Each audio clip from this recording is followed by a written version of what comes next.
இவ்வுலகில் பெரும்பாலான பெண்ணின் அந்த உறுப்பின் நிறம் என்ன?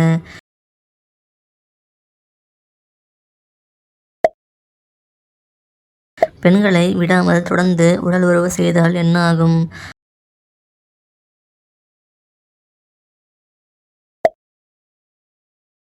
ஆணின் அந்த உறுப்பு நீண்ட நேரம் வெறித்து நிற்க எதை சாப்பிட வேண்டும்?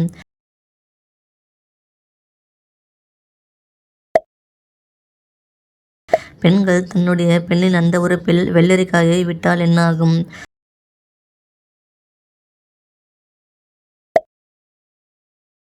முதலிரவின் போது பெண்ணின் அந்த உறுப்பு இறுக்கமாக இருந்தால் அதற்கு என்ன அர்த்தம்?